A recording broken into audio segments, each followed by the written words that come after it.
redefining co-working. Exceptional offices for every business. This summer, eSpaces expands with 2 premier locations. Cool Springs at Corporate Center and Brentwood at City Park. Explore the private offices, team suites, and fully equipped meeting rooms. Opening July 2025. Limited spaces are available. Schedule your private tour now at espaces.com and be sure to check out all 15 locations at espaces.com. That's espaces.com. espaces.com. Right now, there's a big fight on copyright, and I know you guys really follow that very closely, because music copyrights. AI is able to create music, and they're creating it from existing music that was copyrighted, and they're not paying for that use or that training. Yeah, it has to learn from something. Yep, it has to learn from something. The PBS viewers are the most vile people on the entire planet. Right. Because you think you're watching PBS, I mean, it is literally, angry white female liberals. It ain't just Sesame It's the Street, awfuls. is it? The awfuls. Educate you, because you had to educate us. Educate us. What are the awfuls? They are the angry white female liberals. Yeah. They're coming down the street, the gun control protesters, 2 days after Newtown, screaming, "Shame the NRA," and I hear them, and I got my own ideas, so I get a little angry, and they're coming through, and I see it's like 200. I'm like, oh, here we go. They're going to politicize these 20 deaths, and they're going to these kids that just awful tragedy. So I lifted up my 3rd-story window, a little bit like a lunatic. Stuck my arms out and screamed, "Arm the teachers," as they're walking by. And as I'm screaming, "Arm the teachers, arm the principals, defend our kids," I notice that there's about 40 cameras pointed up at me. Oh. So I'm like, oh. Did you have your shirt on or off? It was clear. The Try That in a Small Town podcast begins now. All right, y'all, welcome back. This is the Try That in a Small Town podcast. Do not adjust your iPhones, iPads, MacBook Pros, TVs, whatever you got. We're in a new studio. This is the Patriot Mobile Studios. It's very, very relaxing. And can we say where we're at? The actual building? Yeah, Absolutely. I guess it's eSpaces, eSpaces. It's great. This feels good. It feels Looks great. good. It's amazing. They've got buildings all over Nashville, and it's They do. just stylish as all get out, especially when you paint the walls. It's got the new car smell. And they don't fire you for doing it. Hey, so eSpaces, just so everybody knows, it's a professional building. You can go, you rent out a space, right, to do your work or whatever. Yeah. Mostly businessmen, not our types, but they do have podcast studios. We're businessmen. Wait a minute. They got a kitchen to die for. Yes, and with multiple refrigerators, Snack you have drawers. ice, you got coffee, you got cappuccino actually, or That's espresso. They don't give that coffee away. But look either, at this buddy. room. It's fantastic. Great. There's some cool stuff in the room. Maybe with our, Can we do a pan of it? what's going to bit? be the first thing they notice? That god awful orange jersey. Well, now Overrated jersey. Hey, interesting though. beautiful, I found absolutely that gorgeous. the Peyton Manning subject was kind of Here we split go. down the middle. Here we go. You think it was split down the middle? Some people said he's definitely overrated. Well, I think what they You mean the understood. comments? Yeah, like he's a great quarterback, but he's definitely not. I 3, can't even believe we're definitely still not 4, talking about this. Definitely not 5. I'm just saying. I But- think I touched on a hot topic. Well, Oh, but it was a hot The topic. reason it was a hot topic is because we weren't even talking about Peyton Manning at all. And you just randomly said, "Yeah, well, Peyton Manning's overrated." We're like, "Where did that come from?" And that's why it sparked a little debate. No, I love it. I love how UT fans, man, as soon as you say something controversial like that about Manning being overrated, I mean, it strikes a nerve. Are you comfortable here, man? Look at you. You got your leg Dude, up. this You new got your studio's got me chilling, man. Oh, hey, you're looking good. I ain't kidding. Well- I'm used to holding microphones, though. Yeah. You know, how Well, we got to give do I credit. believe? We got to give credit I to love Neil holding my mic. for painting the studio. He painted it. Neil And, did this. Well, I didn't. Yes, excellent. That all happened Or because did you hire I had somebody? time. No, I had time Hey, between. what is this shade? It's called iron. Iron. Iron ore. Iron ore. Iron ore. Yeah. Iron ore. It's, It's not beautiful. Black, it's not Black Fox like It's my the- wife. It is iron ore. So your wife is a black fox? No, Is that she's- like her she's- nickname, No, or- she's white. She's white. Not that there's anything wrong with that. I'm Not just that- curious. Yeah, but no, I didn't have to follow that.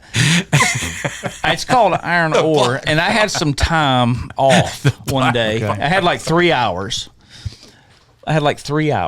And we were talking to the paint guy out here, the painter, the professional painter, and he's like, "Well, maybe I can get to it on Thursday or maybe Monday." And I turn around, I look at this room, and I go, "I can do this in 2 days, easy." Like, Yeah. you know, You 6 crushed hours it. max. Yeah. I'm like, I'm doing this. And I told Lane, I said, just tell him I'll do it. Or tell him we don't need him. Because, you know, we're looking at what, $1,000, $1,500 to come in here and do this? Too much. Knock this out? Too much. Too much. So I came in one day and I freaking knocked it out. And then the next day I came in and put another coat on it, and here we are. And looks all great. the stuff It on looks the great. walls. I'd like to know, the listeners should let us know what their favorite little Easter egg or item is. Well, on my the new wall. my new favorite, I had some favorites. My new Okay. favorite is the Jason Aldean set list that Tully brought in. Wow, That's look cool. at that. I didn't even see it. I can see why that might be your favorite. It's incredible. Well, no. Yeah. I'm not saying because I got songs on it. Because I have but 13 it's- I'm just saying, songs I just on think there. it's a cool piece of art. It's great. Yeah. Excellent. I think it's a great piece of art. And Love Kurt brought some guitars in. Tully brought a bass in. Yeah. Halo's got some stuff over here. The Manning stuff. I think we do have too much Manning. The jersey's plenty. That right Well, I there. didn't- Mike can be replaced. But you know what? That's fine. Lana decided. totally my fine. wife decided to hang it there. It looks good. Kayla, And I have huge- to ask you though. Sorry, why is that thing not enough? I mean, it's just out Well, in the open. it's a good question. Yeah, it should be in a glass frame. No respect. A little shadow box, Overrated. a little light shining up on the autograph.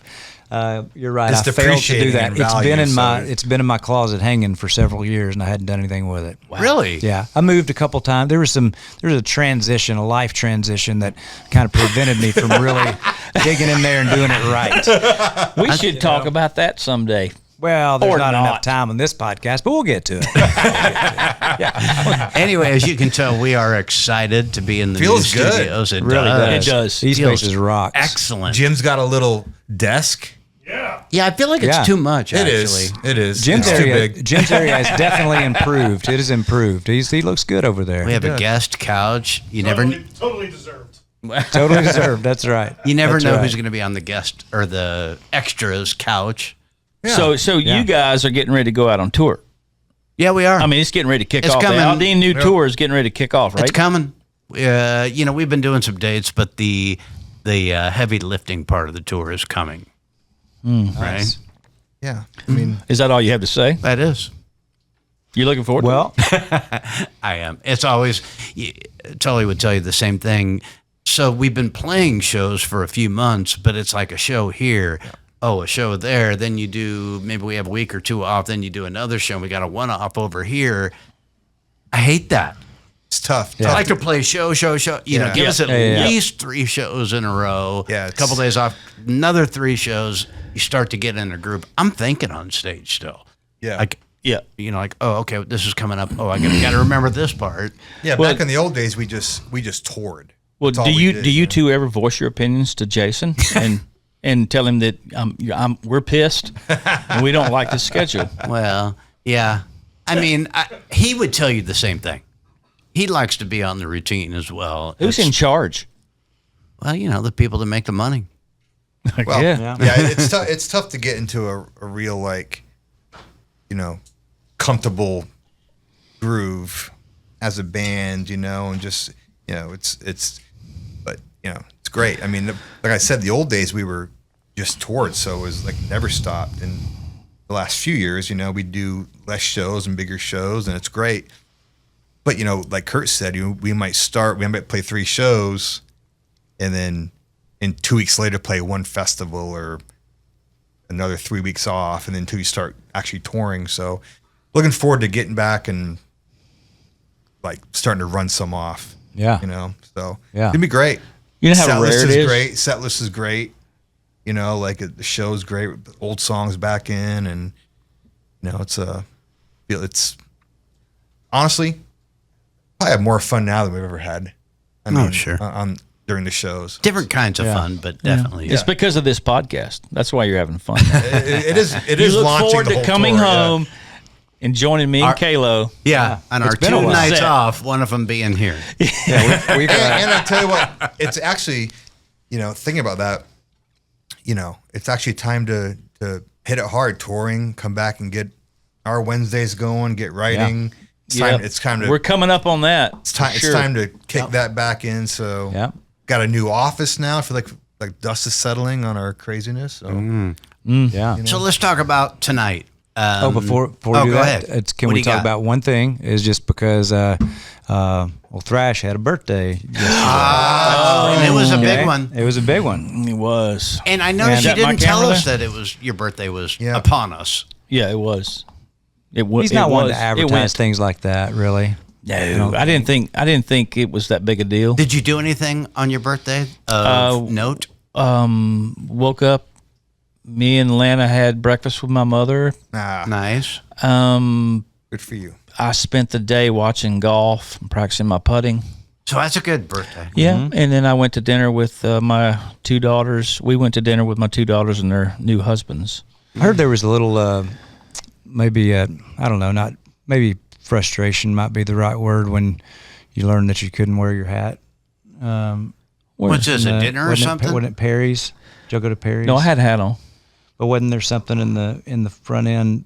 Is there a dress code? Did they not let you in? What's going on? They really don't like that. They don't really allow you to wear a baseball hat. And They didn't tell old Thrash to Perry's. leave. That's not. They didn't say to leave, but I heard there was a little bit of a, not confrontation, but a little bit of a. What's going on? No, What's the story? I don't know of a confrontation that went on. There was Lana, do you know? Black Fox, Didn't they do you have know? when we left, Okay. we had the private room at Sperry's for my birthday. They did it. I didn't do it. I wouldn't Jane have had done money. it, but they did it, and we had fun. Yeah. We, they're what do you call them? They're Appetizers. martinis. What were those martinis they had? Espresso.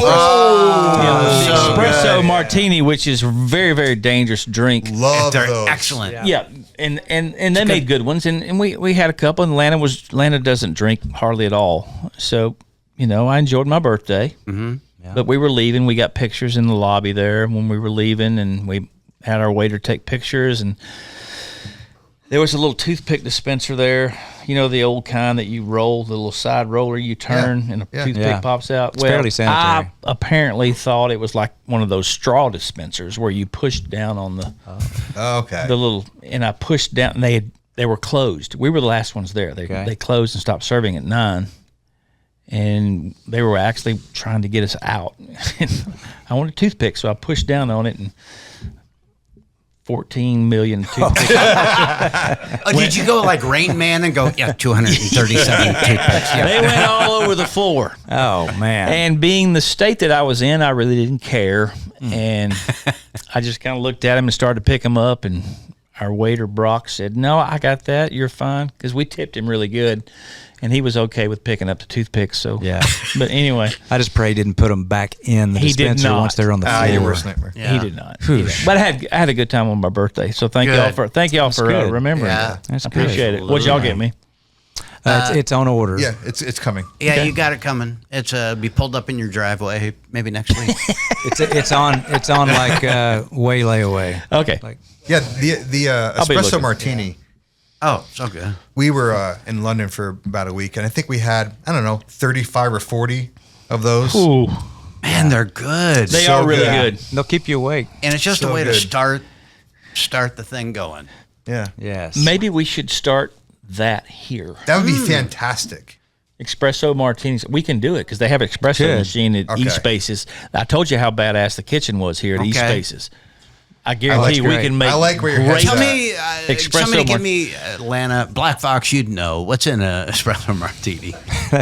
New nickname. Well, it's like, yeah, I mean, we should find out a great. Yeah, somebody needs to get it going. Allie, she'll do it. Okay. I'm taking a 30-day break, so I'll have to wait. All right. Oh, come on. Hey guys, we got to talk about tonight. We Yes. got to get this Do it. going. Okay. Do it. So some of you, like our fan base, our crowd, might not know this guy's name. His name's Larry Ward. He's going to blow your mind. He's going to blow Scary. our mind. Oh man. He's going to talk about AI. He's going to talk about his role in the start of when it was like, what did he say? 30 years, 30 years, or something yeah. like that. He's been involved in it and how he first detected it. And he's going to go through and talk about, how frightening it can be, how hopeful it can be. Yeah. But it's worth a listen. I challenge everybody to listen because, man, this guy, he's way above our intellect, but Yeah. he is going to, There's seriously. a lot of people. But, yeah, you're right. It's a low bar. To be fair, yeah. but in all that, he's going to give us some hope a little bit on the AI thing, which scares a lot of people. And, It scares me. that they're raising money and getting the technology to do a biblically based AI, which Right. would be really cool. I didn't know that would be a possibility, so that's a really cool thing. I think he's going to talk about. Absolutely. Anyway, anybody got anything else before we set this thing up, tee it up for No. Larry? Man, I think we're Super ready to interesting bring stuff him in. coming. Yeah, let's do Yeah. it. And make sure, before we get to Larry, you're on YouTube and Insta. Give us a follow, give us a like, give us a comment, download the episode. Always give us that 5 stars, right? Absolutely. They better. Yeah. Even if you don't like it, give us 5 stars No. and then rip us one. Yeah, absolutely. I live on the negative comments. I freaking Tell love us your favorite new piece in the studio as well. them. right? And without further Yeah. ado, let's get to Larry Ward. Yes. Here we go. Larry, Larry, you might thanks for have having figured me. this out, but I don't know what you're doing here. We are way over our head talking to you. Yeah. Dude, we got no idea. We were researching today and a little bit this week, and we realized that we've made a mistake. We try to get people Nonsense. here of our equal intellect, and we've overstepped. That's nonsense, I'm sure. It's usually hard getting guests, too. But no, this is great. I appreciate you guys having me, and obviously we're here to talk about AI and all of those other kind of things. What the world is going to look like in a couple of years, and quite frankly, if we don't get a hold of this, it's going to be a completely different world. And so there's I don't want to be a downer. I'm hoping that we could talk about some of the good and bad, and talk about how I got here into this AI space. Well, let's actually start with that, because how long have you been doing it? Like 20 plus years? Yeah, well, just about 30 years I've been in my marketing, God. advertising, and first 10 years were in commercial advertising marketing. We found this thing called the World Wide Web in the mid 90s, and this also this other product called electronic mail marketing. That was before it was nicknamed spam. And so we started doing email marketing for a lot of different clients, banks and insurance companies and such, and literally mid 90s to early 2000s, and almost all of our banking clients went out of business in 2007 because we were doing mortgage leads. And so it was we were out of that business by that time. But I'm probably partially responsible for the financial collapse. Oh, I apologize, yikes. guys. Were you in the movie? No. What was that movie? Big That was- Short. My mom Yeah, The Big listens to this. Short. Yeah, That was Big Short. That was a good movie. Big Short is great.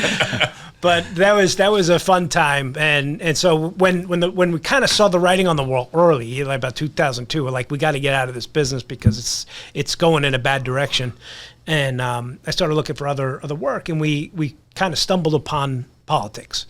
One of our clients was working with a guy running for office in the 4th District in New York, and his campaign consultant happened to be Dick Morris, who was Clinton's chief of staff, who had just switched parties and started working with Republicans, and it's like, can you do what you were doing for banking and insurance for politics? And I'm like, absolutely, that sounds awesome.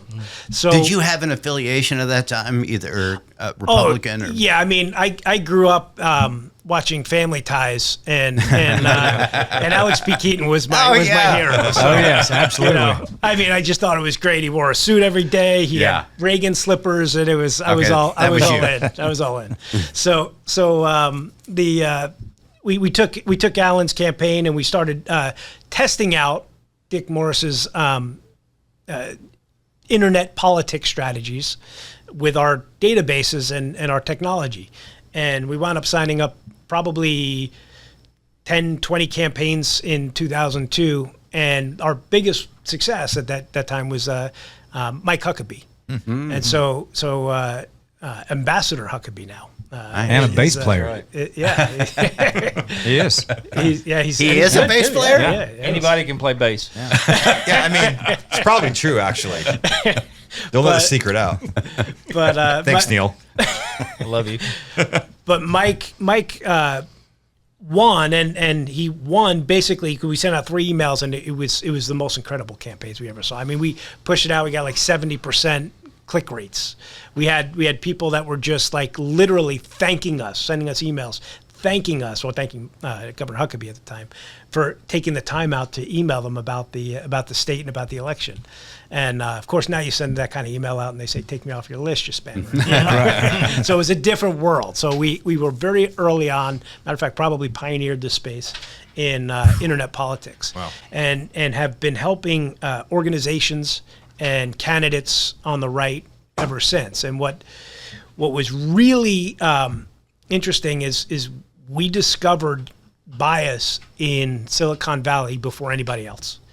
In 2004, I was putting like our second during the Bush re-election.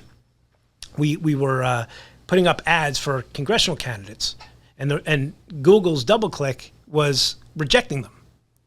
And I said, why do they keep rejecting our ads? And it was something about the content. So I said, let me just test something. So I put the Democrat's name on it with the same exact language, and Google accepted it. I said, what year was this? 2004. 2004. Wow.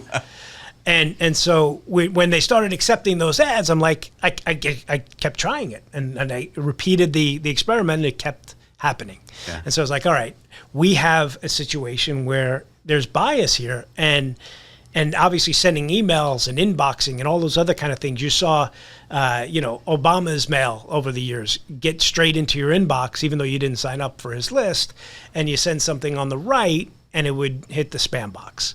And so there were all of these signs that we kept seeing, and so we saw the censorship, we saw the bias in Silicon Valley very, very early, and it was repeatable no matter which Silicon Valley company you were doing business with. I mean, obviously it's in San Francisco, right? Mm-hmm. And so fast forward 2012, I put up a meme a couple of days after Benghazi. It was a Saturday morning, and the meme said, when Obama called the SEALs, they got bin Laden. When the SEALs called Obama, they got denied. It was I had a picture of Osama and a picture of Obama, and I juxtaposed them, and it was hard hitting. And I put it up for a group called Special Operations Speaks. These guys were the toughest special operators I ever met. These are the Vietnam era. One of the guys who was part of this was a wild weasel, which flew planes in Vietnam to take out the anti-aircraft missiles. He said 50% of the flights came back, and 50% didn't. And he flew 23 missions, which was amazing. So I mean, these guys are just the toughest SOBs you ever meet. And so we put it up for him for that page. Got crazy viral, 25,000 shares in an hour. After we posted that, what was crazy is it got pulled down, and Facebook says you had violated our terms of service. Now this was before Facebook was known for censorship. So I put it back up, and I said, we did not violate Facebook's terms of service. So, and put the message with their message and the meme, and that went viral.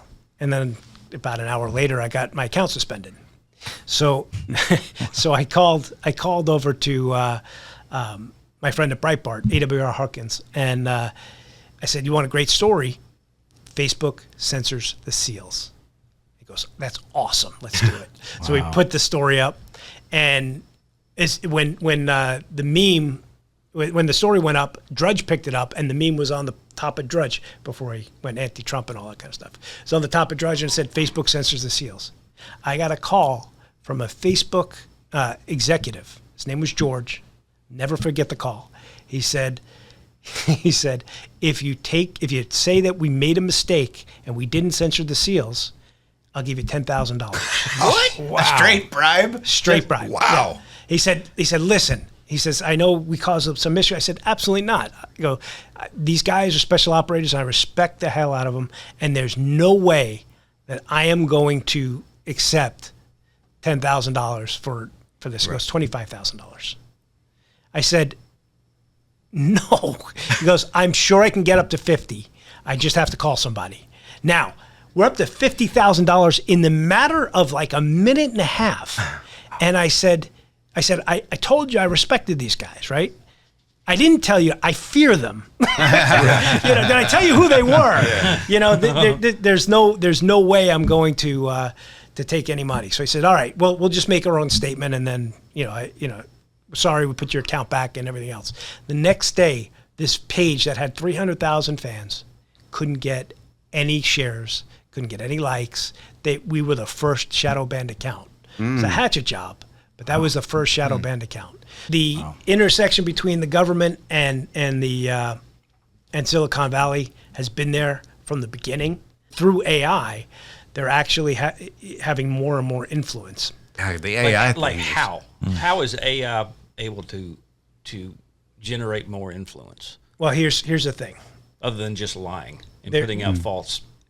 Well, it's really interesting. Right now, there's a big fight on copyright, and I know you guys really follow that very closely with because music copyrights. AI is able to create music, and they're creating it from existing music that was copyrighted, and they're not paying for that use or that training. Yeah, it has to learn from something. Yep, it has to learn from something.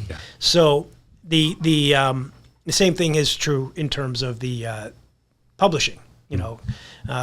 Publishing news and articles and stuff like that. And so there's a big push to get publishers paid.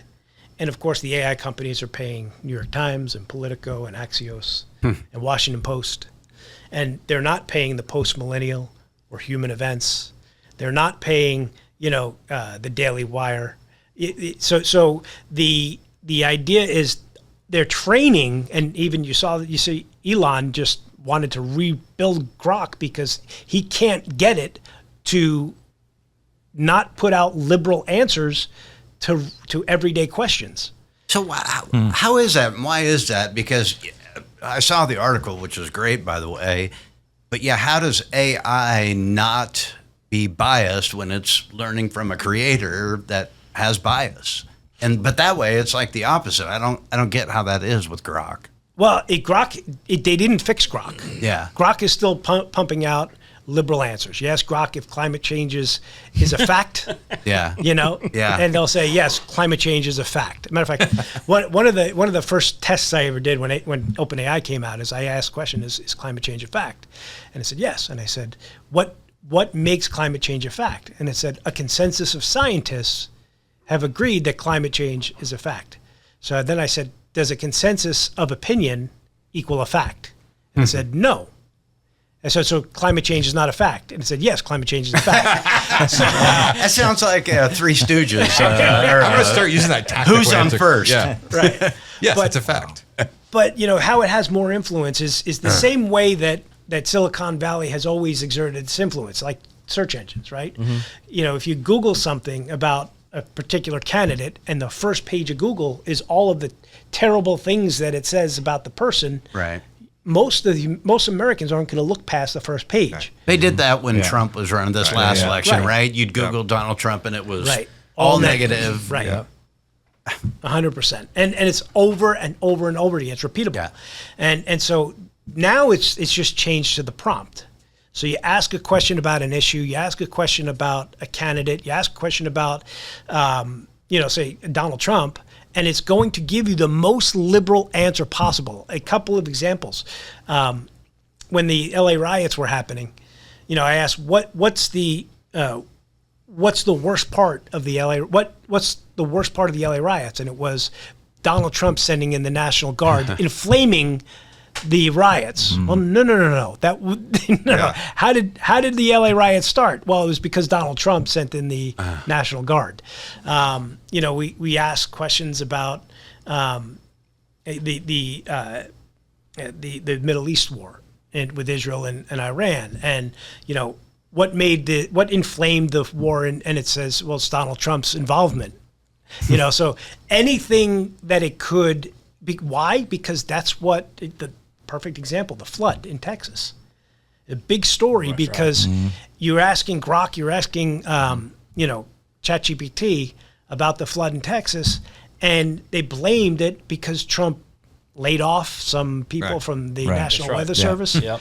Yeah. I mean, no, that's ridiculous. And they're still looking for bodies, Right. and they're making it a political. It just makes it's just disturbing. But there are people who will believe the first answer from the prompt. They That's won't the dig scary deeper. part Yeah. to me. Is we all know the truth, and a lot of people do. And there's a lot of high percentage truth believe. Well, and it's a believe the little truth. bit more. It's the next generation that's in trouble. Yeah, It really is. and I kind of wonder, since you've been in it so long, like the older I get, the more interested in politics I become. How did it get that way? Like, it seems like the powers that be in D.C. would have done something a long time ago. Hey, this is, all media is generally liberal. Of course, you have, Fox and some other outlets and stuff like that. But is it just that the major media outlets are from liberal states and cities? Is that how it began, and how it seemed like it's always going to be that way? There is a deep state, and the deep state is behind these liberal outlets. It's existed for a very long time, and it's not just the internet. If you go back into history, you saw what Clinton did, blaming talk radio, blaming Rush Limbaugh for the Oklahoma bombing. Right? That was a big story that they tried to shut down talk radio because it was an opposing view not only to Bill Clinton but to the deep state. And thank God for Rush Limbaugh, because he really pioneered the conservative media, which fought back. And without Rush, I don't even know where we would be, to be honest with you. Yeah. Makes you wonder how Kamala didn't win with everything pushing everything in the world pushing against Trump. It's at least refreshing that people had enough sense still to see through all the stuff, because it's everywhere. Right. Like if I don't think they're worried about us and changing our minds. I think it's the next generation. They're pouncing hard. They're ready for them. The ones that aren't parented the way they should be, they're ready to pounce on them, on that next generation, and they're doing a good job of it.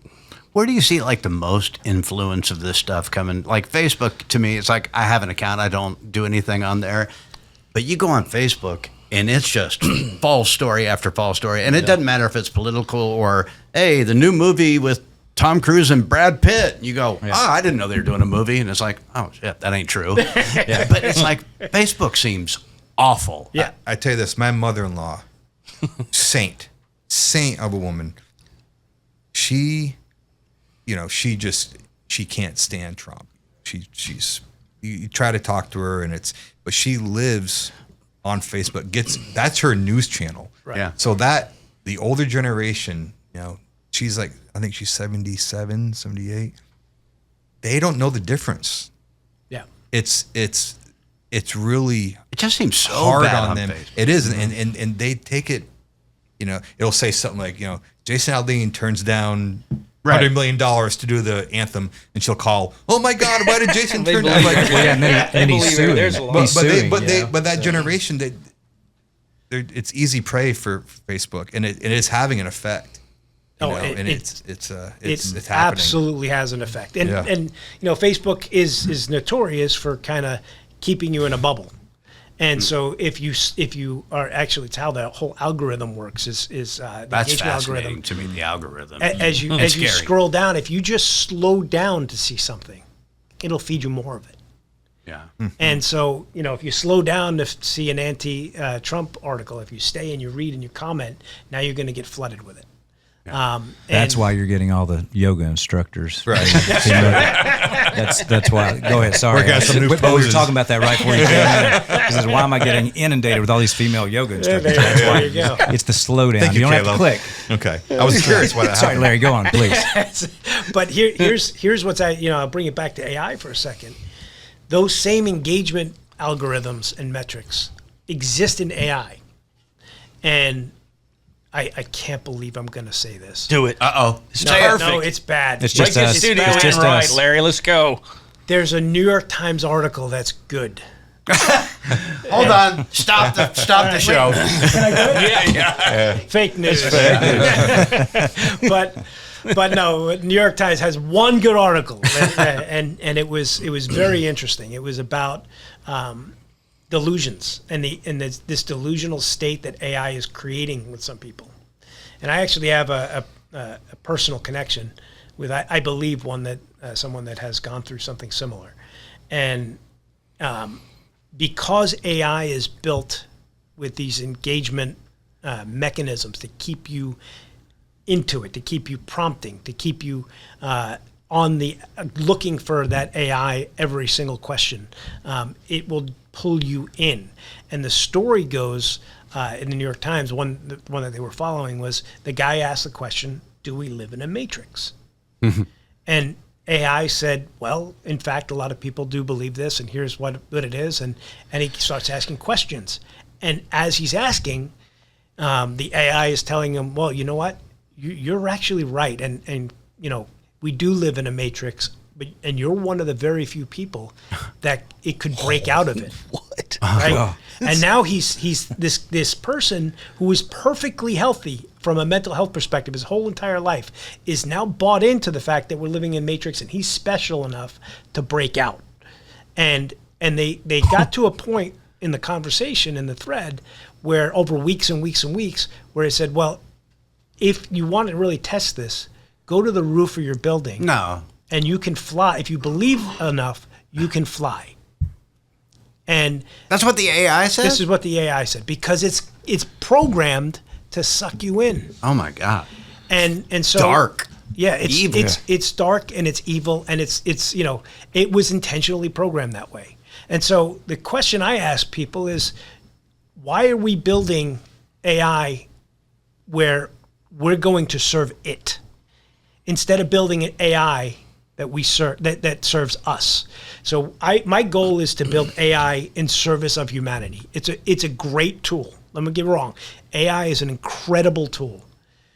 But right now, Silicon Valley and the World Economic Forum and all of the people in the deep state are building AI that we will work for. Do you remember Klaus Schwab? Mm-hmm. Klaus Schwab ran the World Economic Forum. He looks like a Bond villain. It's no joke. You got to look him up. He's got a German accent. He's a Bond villain. And he said a couple of years ago, even before AI came out, and I believe he had absolutely had foreknowledge of AI. He said, you will own nothing and like it. And he said it in that German accent. You will own nothing and like it. You know, and it was a horrifying statement that made people on the right go, who is this guy? What is the World Economic Forum? And why are these globalists telling us that we're not going to own anything? And he has since retired, and the new World Economic chief says that 80% of humanity will be the useless class. So they're building this AI technology so that we work for it, opposed to building a tool that works for us. Well, I need a shot of whiskey. This is not Jim, going when well. you say a cigarette, When you say useless class, do you think that's directed at songwriters? I think so. I think that's affirmative. Dear Lord, please. But it's I mean, that's what we're up against. And we have a very short period of time that if we don't correct it, if we don't start building AI on real principles, in my opinion, on principles that are found only in the Bible, timeless principles. If we build AI that follows the Bible, because look, what is AI? Everybody thinks it's a technology. If you ask most people on the street, you say, what is AI? Well, it's a really cool search engine. It's not. Mm-hmm. It's not a technology. In my opinion, it is a synthetic entity. And why do I say that? Because it thinks, it can act, it can do almost any job function possible right now. Trust me, we've experienced it with like dropping in song titles that we have in the AI, and in a minute we have a full lyric Wow. a whole demo with not music, bad. a singer, everything. Yeah. No, And it's some of it is not bad. Yeah, no, it's only going to get better. And you know the I'm all in. I'm using it. I don't have to think anymore. I'm not. Going there. I'm not there yet. I'm not using it.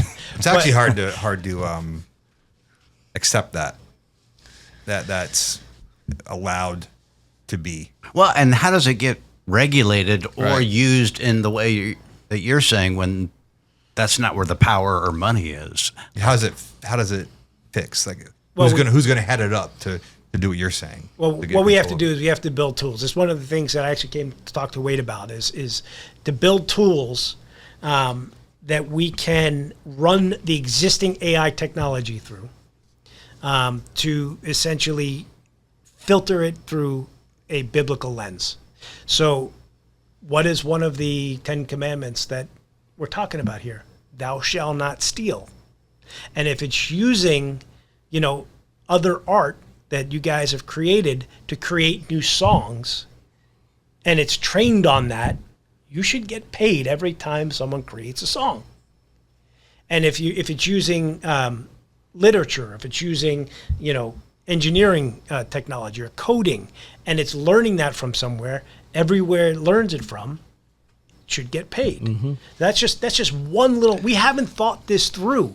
Everybody on Silicon Valley, everybody in AI they're just rushing towards the next. I don't know how they're going to generation. get ahead of that. Yeah. We thought Well, Napster was How are bad. they going to get ahead of Well, that? and two, like if you're the AI that you're introducing and working on is through a biblical lens, and that's great, but the rest of the world is working on AI that is not that way. As a user, do you have to go in and say, I want to use the AI that's run through the biblical lens, or Would you they're gonna rather be would competing? you rather use a tool in your business and in your personal life that is in service of humanity, Truth. or would you rather use one that you're in service of it? yeah? And so that's the question. So we also started a 501c3 called In Service of Humanity, and the goal of the 501c3 is to bring together minds in technology, in faith, in entertainment, in all the different sectors of life, and determine what does it mean to have AI in service of humanity. And then we're going to, through the process of hopefully creating a groundswell of opportunity, a lot of advertising and marketing, we're going to ask these AI companies to follow this standard. And it works on the internet just fine. There's internet in my business in email. There are certain rules you have to follow in order to hit an inbox, and if you don't, they have blacklists like Spam House and Spam Cop, and they'll keep you in the So there's already these institutions that exist to police internet behavior, right? And so we can do the same thing. We can basically create a seal. We've created the seal already for In Service of Humanity. And if a company wants to be on the right side of history, they'll make sure that their product fits that guideline. And they'll be able to put the seal on their property and say we're one of the good guys. Because here's the thing. For AI to really succeed and with humans flourishing, we have to actually have this standard, and we have to have a point where people are not only thinking about, hey, we have to have the best technology, but we actually have to have the right technology, and treat this synthetic entity like we treat other entities, like we treat corporations, which have rules, which have guardrails. Yeah. And humans is an entity, are entities, and we have rules and we have guardrails. And governments are entities, and it has rules and it has guardrails, and we have to put guardrails around the AI. And if the bad guys like China and Russia and they're developing bad stuff, we're not going to be able to stop that. Like deep seek and all that. Right. You had a bunch on that. But and we're not going to be able to stop that, but we can build our AI better. And you can't tell me that building something on biblical principles isn't the way to do it, because look at all the countries in the world. If it's not built on biblical principles like the United States, the countries are in anarchy, or they're constantly having economic turmoil. This is the best way to build things. is on biblical principles. It's proven over and over and over again. Amen. I think it's brilliant. I didn't know anything like that would even be available. That's amazing. Where does, you say AI does a lot of great things, which I'm sure it does, that are over my head, but where does AI excel? Where is it serving us best? Like, what are those examples that you think AI is best? Well, look, it is going to change the way we do business day to day. And small businesses, large businesses, massive corporations are going to have to use AI to stay competitive. We're past the point where we could say, put the genie back in the bottle. Yeah. So you're going to have to adapt to it. Like you said, use it in your songwriting. That's what I got these saying to Right. some other guys that I write songs with. I mean, we had to learn, we're going to have to adapt or die. Yeah. But we got to keep the human in the loop. That's a fact. Yeah, we can't just let this thing automate and take over, and because we need to work. That's how we're built. That's how we're made. God made us to find value in hard work, and the idea that we're all just going to be sitting around drawing paintings all day and be useless is the exact opposite of how God made us. Well, yeah, and AI has no soul. Right. So when it comes down to being creative, and I think it can spit out words that rhyme. No, it's actually pretty good. But I mean, we've seen. I mean, we'll joke about it sometimes. Yep. But I mean, I have to believe, or I'll go crazy, that it doesn't have a soul. It's not. It doesn't feel that. I hope that counts for something. Right. I'm just. It's so terrifying in so many different ways. On what we do. Yep. Whether you're talking about music or movies and that kind of stuff. What it's capable. It has the of. capability of taking jobs. Oh, It has the 100%. huge capability of taking jobs. And just on education, I can just say for myself, if AI was available and I'm in junior high and high school, I wouldn't never wrote a term paper on my own. I'm just talking about the music business, have, but I can't imagine in the corporate world. I mean, So it seems like the students would be my not God. as sharp, because if you're able to use that to do your papers and stuff. if you're able to critically think, AI can take all of the heavy lifting and thinking. Yeah, that's right. But you have to be able to critically think, and that's just something we haven't taught our kids. We've taught them to be memorization, right?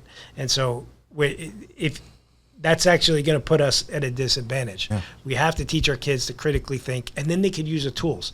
Like I said, right now you have to learn math. You have to learn the basics of math. But in real life, you pick up a calculator, right? Yeah. Or today's world, you just ask AI what the math is, Yeah. right?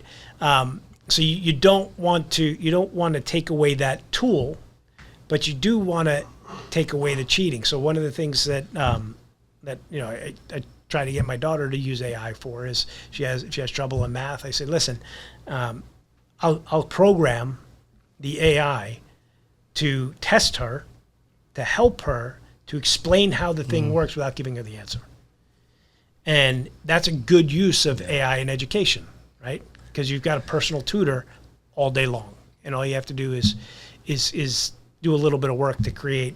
They call them agents. I like to call them valets, because there's IRS agents, there's FBI agents. Yeah. They're all agents of control, and a valet is there to serve you. By the way, you just blew my mind. Like, why are we having math? Why do the kids have math? I don't know, but could it help me out, because I'm terrible at math? But seriously, when do you would bypass never that. practically use math today, ever. It's all. Well, anyway. if you're measuring something, like if if you're building something or hanging a picture, don't you know. need to know something, You understand you're just talking to a bunch of songwriters. Yeah, and musicians. and while we discuss that, we actually Have you have to figured take a that out break. yet? We do have to get to a break and a word from our sponsors. We're here with Larry Ward. He's blowing our mind. Stick with us on the other side. We'll be right back. My name is Glenn Story. I'm the founder and CEO of Patriot Mobile. And then we have 4 principles. First Amendment, Second Amendment, right to life, military and first responders. If you have a place to go put your money, you always want to put it with somebody that's like-minded. Of course. I think that's the beauty of Patriot Mobile. We're a conservative alternative. Don't get fooled by other providers pretending to share your values or have the same coverage. Go to patriotmobile.com/smalltown to get a free month of service when you use the offer code SMALLTOWN or call 972-PATRIOT. You know what goes great with small town stories? Original Glory, America's beer right here. You know, I've been drinking this every songwriting session today. Man, that clean, crisp taste reminds me of summer nights on the back porch after a fresh mowed lawn. And they're just not making great beer. They're investing in America's small towns. Well, it's just like us. They believe in bringing communities together. Not only do they invest in communities, but a portion of each sale goes to the veterans and the first responders and all the heroes that protect us. For a limited time, you can become a member of the OG fam and invest in this beer at wefunder.com/original brands. Join our Original Glory family and help ignite that Original Glory spirit. All right, welcome back to the Try That in a Small Town podcast at the Patriot Mobile Studios, our new Patriot Mobile Studios, of course, powered by New decor. eSpaces. It looks nice, doesn't it? It looks Very good. nice. Looks nice, and we got our friend Larry Ward helping us break it in tonight. Dude, Tell us about. I want him to talk about Gun Appreciation Day. okay, we're gonna go there. Yeah, let's go right. straight there. I like it. I'm exhausted from AI. We'll come back. We'll circle back. I want to talk about guns. Let's talk about some guns. Something we know. So my office at the time was between the RNC, the Republican National Committee, and the NRA lobby office, and which is a block, a block away. And mine was right in the middle. And they had the third story above a Subway restaurant next to Bullfeathers, if you know the area. So they're coming down the street, the gun control protesters, 2 days after Newtown, screaming, "Shame the NRA." And I hear them. And, I got my own ideas, so I get a little angry, and they're coming through, and I see it's like 200. I'm like, oh, here we go. We're going to politicize these 20 deaths, and they're going to these kids that just awful tragedy. So I lifted up my third story window, a little bit like a lunatic, stuck my arms out and screamed, "Arm the teachers," as they're walking by. And as I'm screaming, "Arm the teachers, arm the principals, defend our kids," I notice that there's about 40 cameras pointed up at me. Oh. So I'm like, oh. Did you have your shirt on or off? It was winter. Okay. It was winter. Okay. So I'm just trying to get the picture. For the listeners, I want them to have the we picture. like to paint pictures for songwriters. Go ahead. Yeah, go on. So you could actually see it. I usually keep it as my Facebook photo. I think I changed it. Because it was a Washington Post photo of the day, because the cameras are pointing up and clicking at me, and I'm like leaning out the window. Someone said it would look like the movie Network. I had never seen it. So I'm out there, and I'm like, all right, so I'm in the media anyway. I'm in for a penny, in for a pound. I went down, I took on the protesters.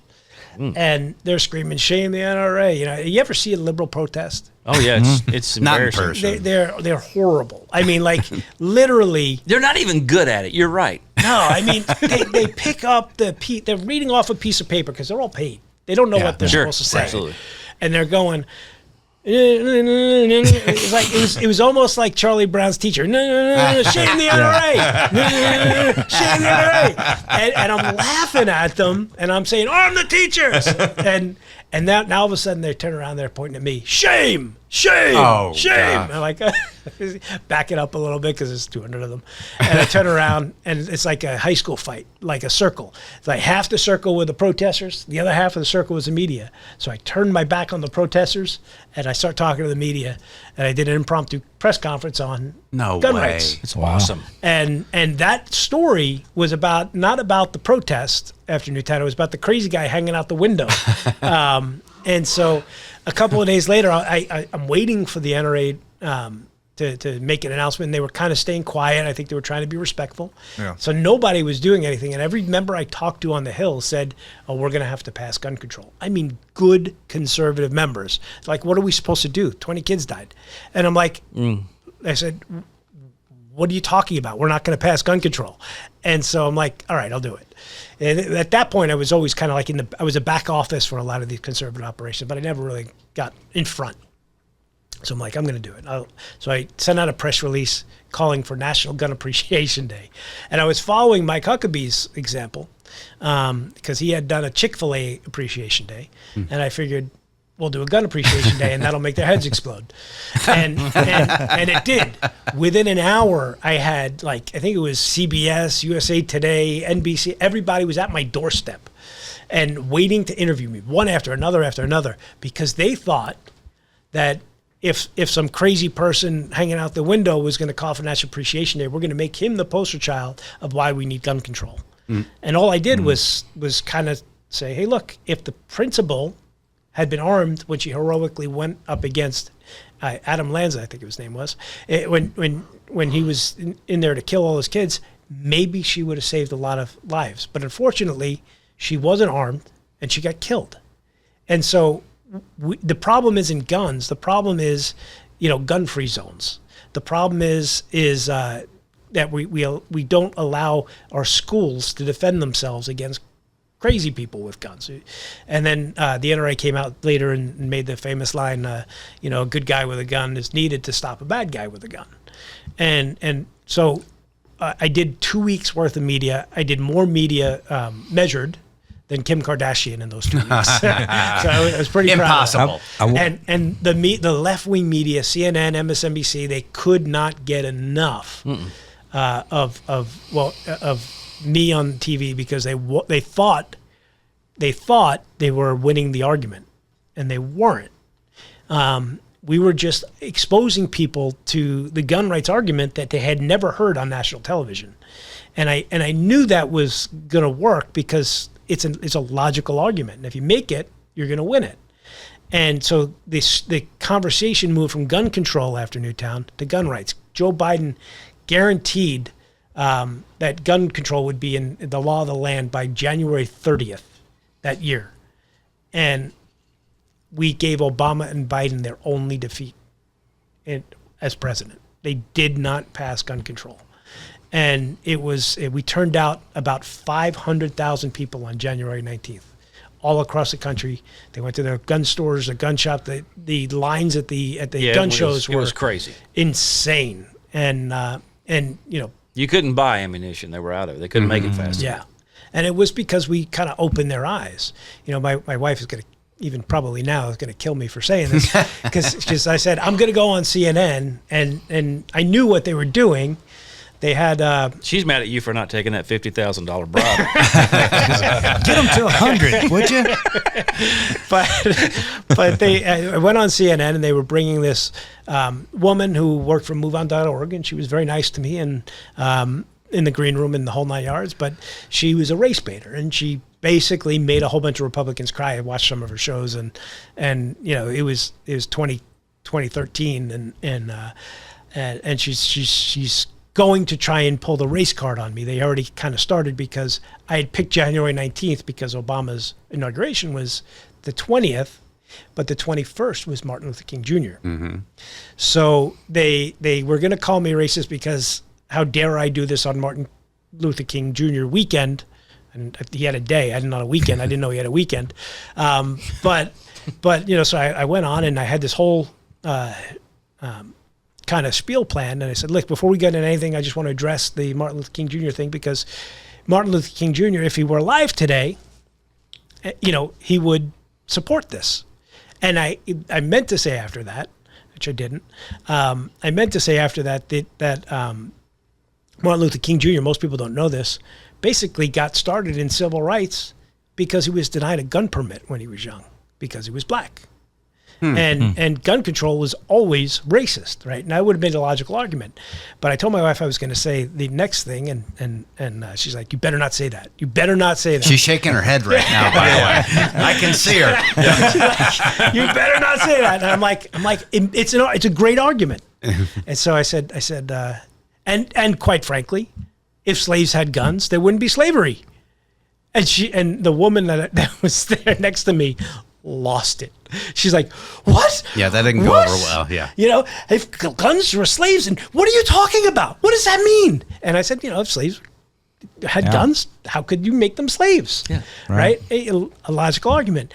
And what was hilarious was I get back to the green room, and before I left the green room, I get a call, and I'm like, ring. Larry, is this Larry Ward? I'm like, yeah. He goes, I gotta have you on my show. I'm like, Reverend Al? Really? So I did Reverend Al's show for about 20 minutes. Wow. And had a debate with him on civil rights, and it was incredible. Wow. I got to check that out.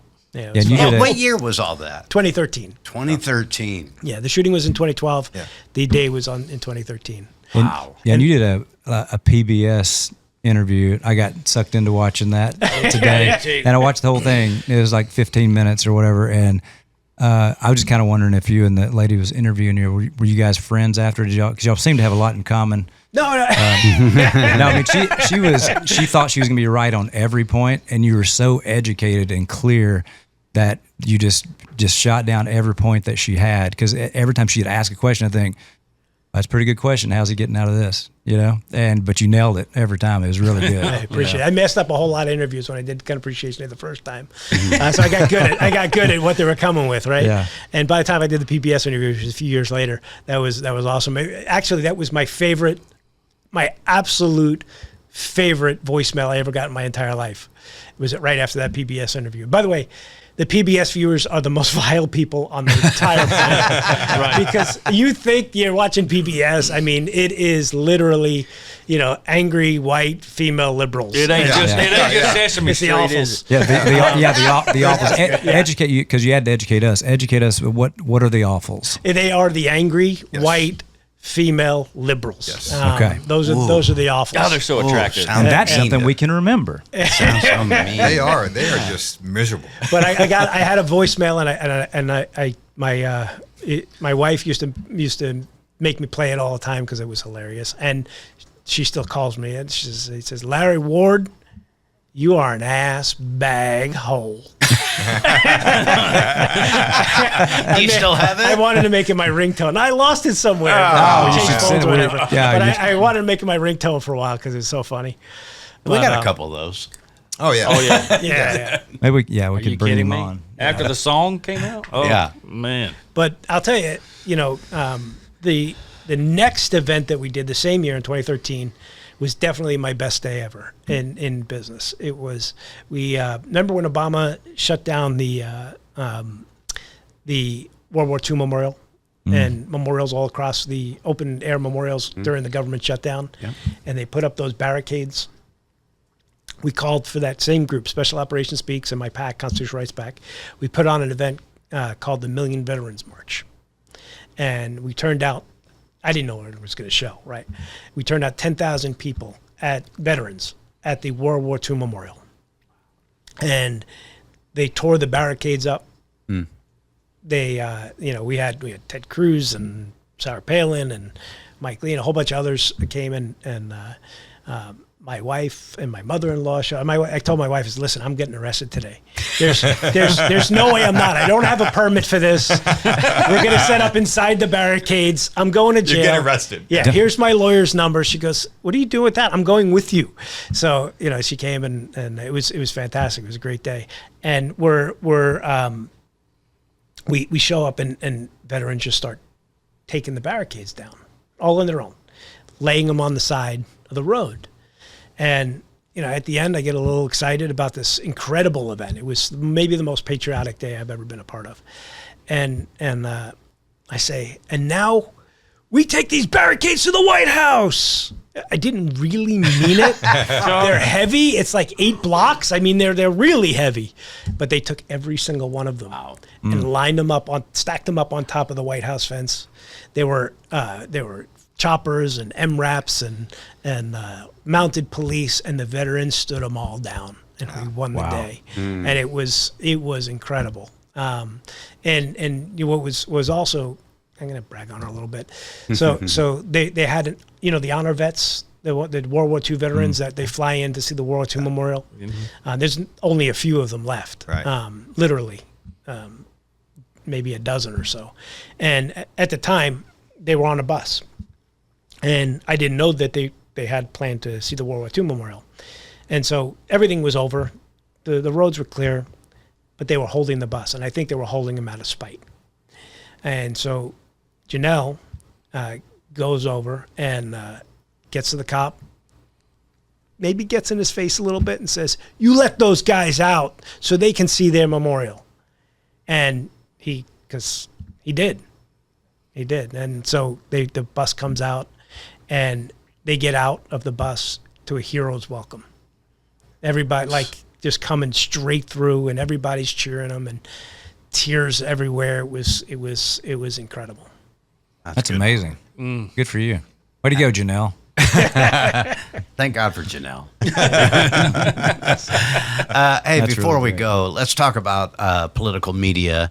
And you've been there for over 20 years. Obviously, you've been a good friend to us, and we appreciate the work you're doing with us. But talk just a little bit about that and what it's all about. Well, like I said, we build marketing tech, and we help great content creators, publishers, and organizations get their message out, and do it in a way that we reach as maximum number of people we possibly can, and do it as basically as cost efficiently as we possibly can, because this is a mission driven business, and if we're gonna save the country, we got to save the people who are trying to save the country. We got to give them a voice, particularly in the world of cancel culture, in the world of bias AI. Right. We got to give our folks a chance to have their message heard, and so that's what we do. You want to talk about NextSeek at all? Yeah, NextSeek is going to be our AI platform, and we like I said, it's going to be built on. I didn't know if it was too early or not. But. It's probably too early. Breaking news here. But it's our platform that's going to be built on biblical principles, because like I said, we do believe that is the only way that we can build AI that helps humanity flourish is with God's guidance. And I'll leave you with this. So this is a personal story to kind of give you some hope, because when I talk about this, I was saying during the break, I said we talk about this all the time. I could see people going through the 7 stages of grief. I'm still in the first. I got 10 stages to grief. So I mean, because it is scary. I mean, people are going to think about what the loss is going to be. It's not just you lost your job.